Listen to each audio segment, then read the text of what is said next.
नमस्कार दोस्तों, स्वागत है आपका इस भक्ति ज्ञान चैनल में। भारत में जो भी त्यौहार मनाए जाते हैं उसके पीछे दो वजह है। तो ये दो वजह कौन सी है, चलिए जान लेते हैं। आज के इस वीडियो में हम जानने वाले हैं अक्षय तृतीया के महत्व के बारे में। साथ ही हम आपको बताएंगे कि इस दिन सोना खरीदना कितना शुभ होता है और इसी दिन सोना क्यों खरीदा जाता है, जिससे हमारे भविष्य में हमें किस फल की प्राप्ति होती है या हमारे घर में क्या होता है। तो ये सब कुछ आज के इस वीडियो में हम आपको बताने वाले हैं, इसलिए बिना स्किप किए हुए पूरा आप वीडियो अंत तक देखिए, क्योंकि आप सब लोग जानते ही हैं कि अधूरा ज्ञान लटकती तलवार के समान होता है। तो चलिए आज का वीडियो शुरू करते हैं। भारत में जो भी त्यौहार मनाते हैं उनके पीछे दो वजह है। एक तो मौसम के हिसाब से, या तो बदलते हुए मौसम के कारण ये त्यौहार मनाए जाते हैं, या तो विशेष ग्रह नक्षत्रों की विशेष स्थिति को देखते हुए ये त्यौहार मनाए जाते हैं। वैशाख महीने की शुक्ल पक्ष की तृतीया तिथि को अक्षय तृतीया कहा जाता है। अक्षय का अर्थ होता है जिसका कभी क्षय ना हो, जिसे कभी नष्ट ना किया जा सके। इसी मान्यता के अनुसार इस तिथि पर आप जो भी करते हैं, अच्छे कार्य करते हैं, उसका आपको अच्छा परिणाम देखने को मिलता है लंबे समय तक। अगर आप इस दिन बुरे कार्य करते हैं तो उसका परिणाम आपको लंबे समय तक देखने को मिलते हैं। तो आप इस दिन अच्छे काम और शुभ काम करिए। इसलिए इस दिन लोग मूल्यवान वस्तुओं की खरीदारी करते हैं ताकि साल भर उनके घर पर तमाम सुख समृद्धि पूरे साल आती रहे। इस दिन तमाम चीज़ों का दान भी करते हैं ताकि धन की प्राप्ति होती रहे, और जो दान आप करते हैं उससे अक्षय फल की प्राप्ति हो। इस दिन जो भी आप खरीदारी करते हैं, कीमती धातुओं की खरीदारी करते हैं, वो इसलिए करते हैं ताकि आपके पास पूरे साल पैसे आते रहें, और दान इसलिए किया जाता है ताकि दान का जो पुण्य है वो आपको लंबे समय तक मिलता रहे। ये वर्ष सर्वसिद्ध मुहूर्त है। अक्षय तृतीया पर घर का निर्माण करना, गृह प्रवेश करना, विवाह करना, सोना खरीदना, वाहन खरीदना बहुत अच्छा होता है, और इस दिन बहुत शादियां होती हैं। आप इस दिन खरीदारी करिए, दान भी करिए, अति उत्तम होगा।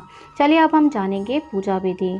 हमारे यहाँ शाम के समय पे सूर्यास्त के समय पूजा करना आवश्यक माना गया है।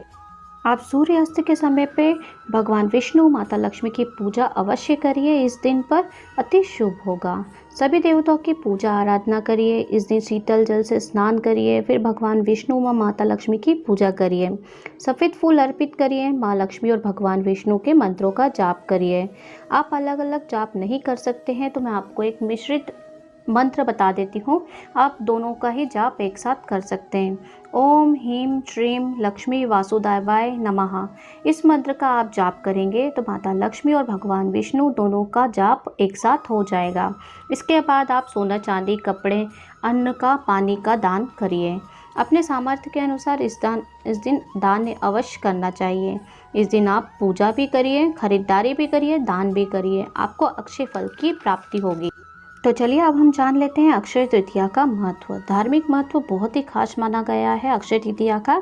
इसे युगादि तिथि भी माना जाता है। मान्यता है कि इस दिन भगवान विष्णु के परशुराम अवतार का जन्म हुआ था। अक्षय तृतीया के दिन ही युधिष्ठिर को कृष्ण जी ने अक्षय पात्र दिया था, जिसमें कभी भी भोजन समाप्त नहीं होता था, और इसी पात्र से युधिष्ठिर अपने जरूरतमंद लोगों को भोजन कराते थे। इसलिए अक्षय तृतीया के दिन दान पुण्य करने का विशेष महत्व माना गया है। अक्षय तृतीया के दिन से त्रेता युग का भी आरंभ हुआ था। इसी शुभ दिन पर गंगा का अवतरण भी धरती पर हुआ था। इतनी विशेषताओं की वजह से अक्षय तृतीया के दिन को साल का सबसे शुभ मुहूर्त माना गया है, और इसका महत्व भी बहुत ज़्यादा बढ़ गया है। अब मैं आपको बताऊंगी हमें अक्षय तृतीया तिथि के दिन क्या काम करना चाहिए और क्या नहीं करना चाहिए, जिससे हमारा जीवन का उद्धार हो और सदा कल्याण माता लक्ष्मी और भगवान विष्णु की हम पर बनी रहे। तो मैं आपको बता देती हूँ कि इस दिन हमें ऐसे कार्य करना चाहिए जिससे आपको अक्षय पुण्य फल की प्राप्ति हो, शुभता जीवन में ऐसी आ जाए जो कभी समाप्त ना हो। ऐसे काम करिए। अक्षय तृतीया पर पूजा आराधना करिए, भगवान विष्णु, माता लक्ष्मी की उपासना करिए, भगवान के नाम का जाप करिए, गीता का पाठ करिए, पूजा आराधना करिए, भगवान के नाम का भजन कीर्तन करिए, श्री सूक्त या विष्णु सहस्त्र नाम का पाठ भी करिए। अक्षय तृतीया पर भगवान से विनती प्रार्थना करिए। इस दिन सभी से मधुर व्यवहार बनाकर रखिए, किसी से झगड़ा ना करें, इस बात का ध्यान अवश्य रखिए। इस दिन संभव हो तो किसी व्यक्ति की सहायता जरूर करना चाहिए।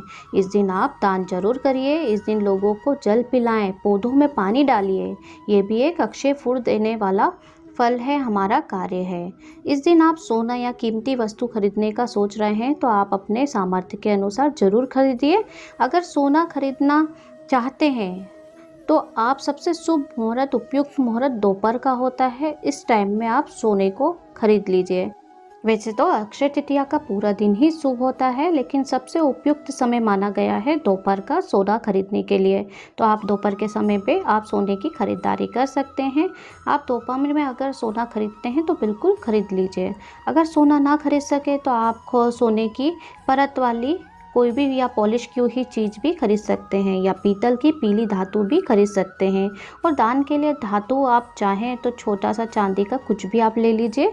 दान के लिए आप धातु खरीदना शुभ होता है। अगर दान में आप धातु का आप दान करते हैं तो आपको अक्षय फल की प्राप्ति होती है, जो कि बहुत ही ज़्यादा उत्तम होने वाली है।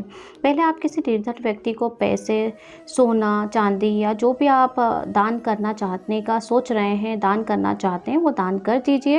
दान करने के बाद आप जो भी सोना खरीद कर लाए हैं, धातु आभूषण लाए हैं, वो अपने घर के मंदिर में माता लक्ष्मी और भगवान विष्णु को समर्पित कर दीजिए, उन्हें अर्पित कर दीजिए। उसके बाद ही आप पूजा पाठ करके इस धातु सोने को धारण कर सकते हैं। मैं आपको एक बात और बता देती हूँ, अगर आप इस दिन सोना नहीं खरीद सकते तो चिंता बिल्कुल भी मत करिए, क्योंकि इस दिन भगवान श्री कृष्ण ने सुदामा की सहायता की थी और उनकी गरीबी से उनको मुक्त कराया था। तो ऐसे में सभी भक्त भगवान की कृपा दृष्टि पाने की चाह में दान अवश्य करिए, जिससे आपके जीवन में आने वाला समय ज़्यादा अच्छा होगा, ज़्यादा सुखमय होगा, सुख समृद्धि बढ़ेगी, जीवन में आने वाली सारी परेशानियां दूर हो जाएंगी। तो इस दिन किया गया पिंडदान, अपने पितरों के लिए जो दान किया जाता है, पिंडदान या कोई भी दान हो, अक्षय फल प्रदान करने वाला होता है।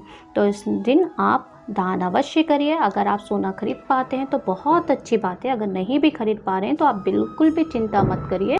आपके जीवन में किया गया दान, आपने जो भी दान किया है, वो आने वाले समय को आपको सुख समृद्धि तक पहुंचाएगा, आपको अक्षय फल की प्राप्ति होगी। तो आप बिल्कुल भी चिंता मत करिए। इसी दिन भगवान श्री कृष्ण ने सुदामा के जो गरीबी वाले दिन थे उनको दूर किया था, उनके कष्टों को हर कर उन्हें सुख समृद्धि प्रदान की थी। तो आप इस बात को ध्यान में रखते हुए केवल दान कर दीजिए और फल की चिंता बिल्कुल भी मत करिए, क्योंकि आने वाला समय आपका उज्जवल होने वाला है, सुख समृद्धि बढ़ने वाली है। यही विनती प्रार्थना के साथ आप माता लक्ष्मी और श्री हरि नारायण की 10 मई 2024 शुक्रवार के दिन आप करिए। अति उत्तम दिन है, माता लक्ष्मी का दिन है। और मैंने इससे पहले वाले वीडियो में शुभ मुहूर्त, शुभ हमें क्या धन की पोटली बनाना चाहिए इस दिन, ये सब कुछ जानकारी विस्तार में दी हैं। आप हमारे वीडियो जाकर चेक कर सकते हैं, और मैं डिस्क्रिप्शन में भी लिंक आपको शेयर कर रही हूँ, आप वहाँ पे से भी जाकर चेक कर सकते हैं वीडियो को। तो आप लोगों का ये दिन मंगलमय हो, इसी विनती प्रार्थना के साथ मैं आप लोगों से विदा लेती हूँ। खुशी खुशी अपने परिवार के साथ अक्षय तृतीया मनाइए, और कमेंट में हमें लिखकर छोड़ दीजिए जय माता दी, ये जय लक्ष्मी माता जी, जय श्री हरि नारायण।